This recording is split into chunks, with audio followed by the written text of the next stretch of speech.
Today I'm talking about letting go of your creative darlings, or in other words, killing your babies. But I couldn't really write killing your babies on the title, and then they'd block it and nobody would ever see it. So, okay, so I didn't write killing your babies, but it's the term we use in Hollywood to mean killing your babies, cutting out those things that are near and dear to your heart. We use it primarily as writers and directors, but it works for actors too, you know, because obviously you're going to have to let go of things on that resume, on that demo reel. I heard this term back when I was helping my mentor edit a film, and I was learning how to edit, and he was talking, you have to kill your babies. And I was like, what?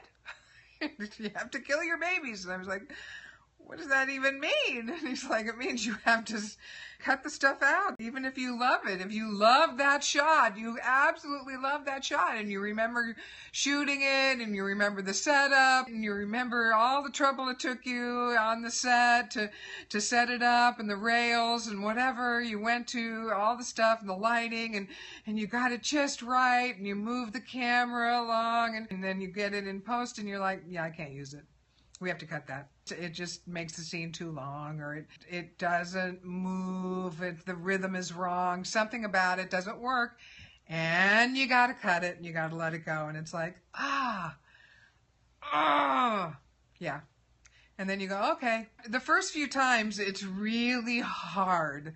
You're like, I can't do it, I can't. And then after you do it a few times, it's like, yeah, okay, kill it. Kill it. Just kill it. Just let it go.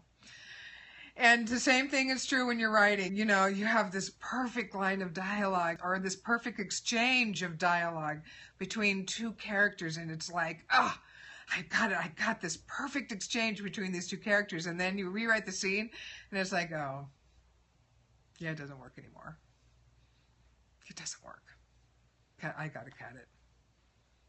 It makes the scene too long, or now it's on the nose, or now the subtext doesn't work, or it doesn't mean what it meant before, and it's like, yeah, no, cut it.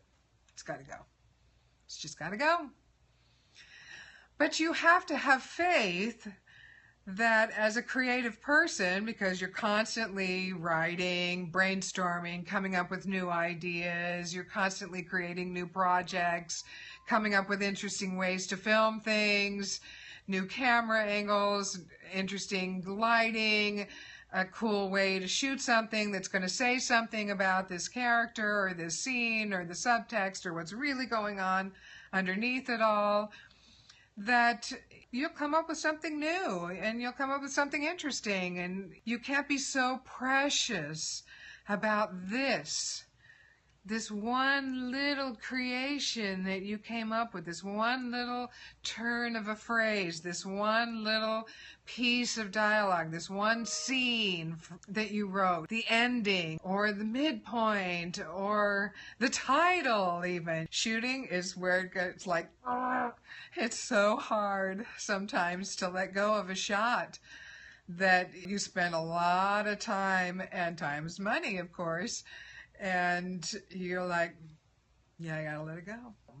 It has to be about the film.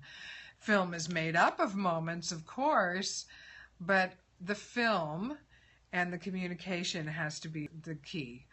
So you just have to be willing to kill those babies. Kill them. And sometimes I just kill them and let them go.